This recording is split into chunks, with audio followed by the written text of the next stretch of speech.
Whatever.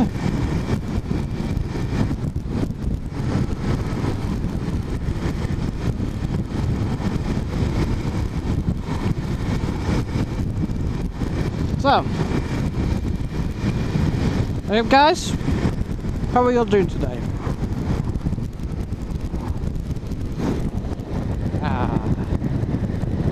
Get some air in my mouth.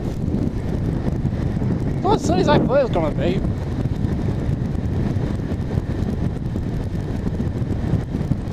Oh well, just be careful ahead.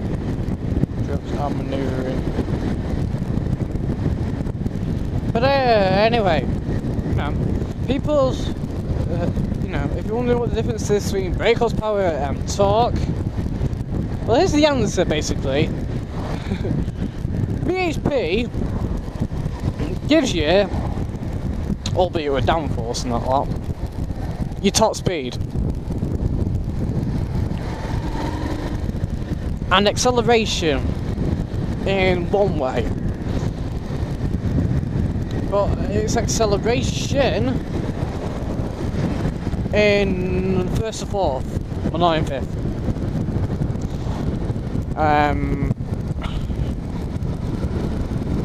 But basically it gives you top speed, so you get more. If you get more brake horsepower, the more top speed you get without having. So it's like how should I put it? It's like motorbikes tend to have 180, 190 horsepower. Yeah, I'm talking about R1, whatever. And very, very little torque. Yeah, it does 190 mile an hour. 190 horsepower and 190 mile an hour. 180, whatever. But this is where torque and power are different. Let me put it another way. On YouTube, I'll find the clip link and put it down below here in the description. And you go to it. But watch this. Basically, it's a Triumph Rocket 3 versus, I think it's a Yamaha R1 or something like that. Or was it? No, Hayabusa. It is. Right, both completely road standard and unmodified. And this is where torque and power are different, because the power from this Rocket 3 is 140 horsepower, whereas obviously the Hayabusa's is nearly touching 200. One on standard. Right. But the Rocket 3 has twice as much torque. In fact, actually just ridiculous amount of torque. And then you watch them, and they both set off, right, and now the thing is, you go up to 60 times, you'll think the Hayabusa will get to 60 faster. It doesn't, the Triumph does.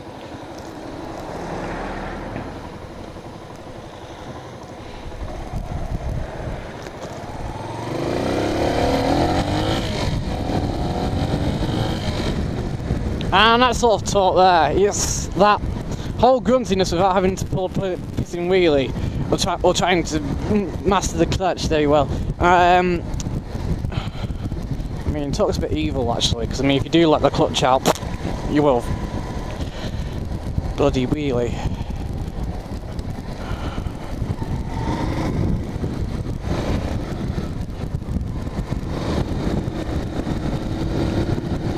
Yeah, and basically the Triumph set off, it got to about 50 or 60 mile an hour first, and was in the lead for around 3 seconds.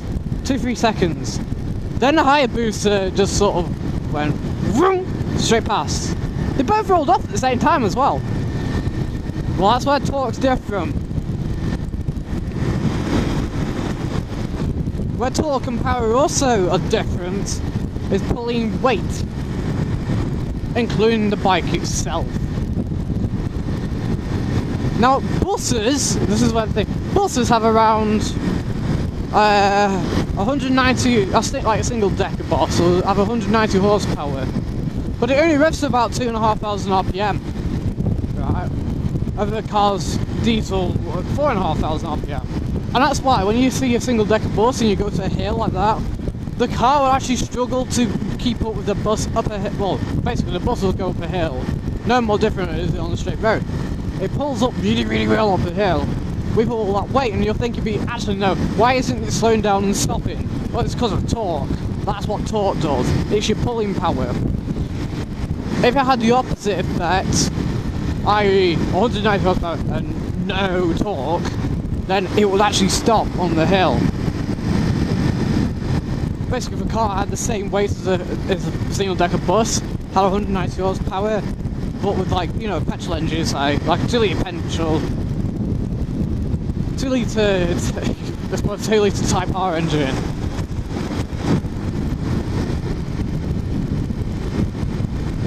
It's alright. How about an Integra Type R, 210 horsepower engine in a car with the size of a bus, or put it in the bus even. The bus will actually stop on the hill because it couldn't get up. Change it for a diesel engine with a bit less horsepower, but so much more torque, and it pulls it up properly like that. And this is where the fight begins between horsepower and torque. I don't get it. For a second now, I was even slowing down to 45, but you think it's sort of... What is the guy doing? I don't know. Oh well, as long as you speed back up again. But anyway, yeah.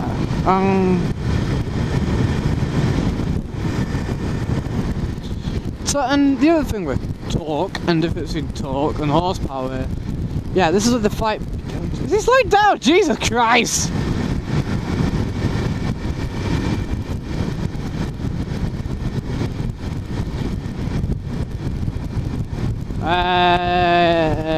It's like, do I ever take or not?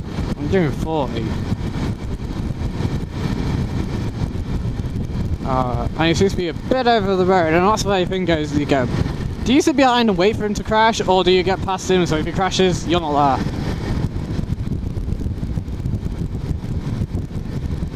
I don't know what to do. I'll go on to that another day, but anyway. Talking horsepower. There's not much to say. This is where the fight begins between, do you have a two-stroke Aprilia, like, what, you know, and I want to prove this one day with my 125 bike. I have a 125 race with a two-stroke up the same hill, and I'm talking off a 25% gradient hill in mocap. I wonder if the actual two-stroke will ever get off the line, let alone even up the hill. Not much more to say about talking about, yeah. Basically, and because torque has so much pulling power, it doesn't, you know, it can save you fuel. Again, that's why sort of two strokes. Saying that two strokes already have low MPG because they're using twice as much fuel. Because you do two strokes. Burning fuel every two, and it's quite a sloppy how he does it. He just goes in and back out as the piston's down. Because both valves are open at that point. Oh, I'm sorry, again.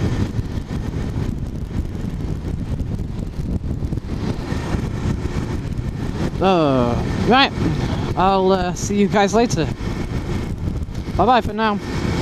Bye bye. Go away.